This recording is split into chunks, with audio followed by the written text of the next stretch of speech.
Another amazing truth that's related to the name of God, that's bound up with the name of God, that flows from the name of God is this truth, that the Lord enters into personal covenants with his people. The Lord, Yahweh, by name, he enters into covenants with people. So Van, would you read Jeremiah 31, verses 31 and 32? Look, the days are coming, this is the Lord's declaration, when I will make a new covenant with the house of Israel and with the house of Judah. This one will not be like the covenant I made with their ancestors on the day I took them by the hand.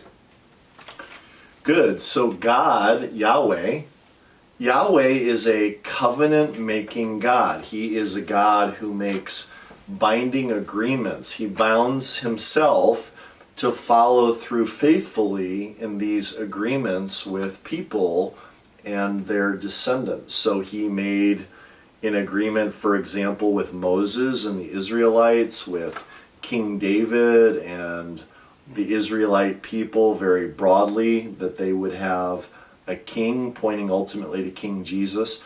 Before that, he made an agreement with Abraham and his descendants. And all of these, whether it's Abraham or the Mosaic covenant or the covenant with David, it was pointing to Jesus all along. So here we are now as individuals who are part of the new covenant where God promises to bring his people to life. He promises to be their God, and he promises to forgive their sins through the death and resurrection of Jesus.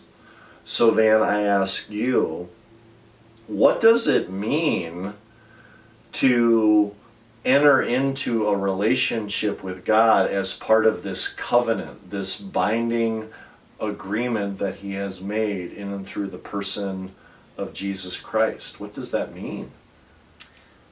Well, first of all, the word covenant is a big word. It's an important word, but it's just another word in my mind for contract. Therefore, like Jay said, what it means to me is that I've entered into a binding agreement with the Creator, and therefore I want my thoughts and values to align with the covenant-making Creator's thoughts and values. And Van, from my perspective, a very earthy starting point is the covenant that I made before God with my wife, Lindsay, to love her in sickness and health, for richer or poorer, till death do us part.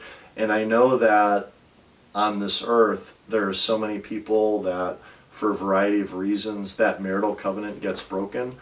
But I have entered into a binding agreement to be loyal to her and to love her, again, till death do we part. And in this particular case, Yahweh has made a covenant with us through Jesus, again, to be our God and to forgive us through his Son.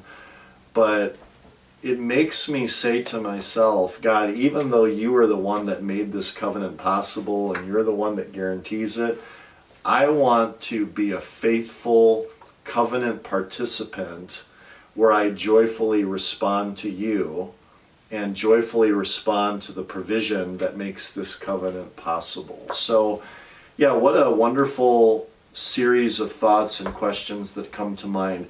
How do we faithfully respond, Van, in your words, to Yahweh, the covenant maker, Yahweh, the covenant Lord, Yahweh, the creator over all?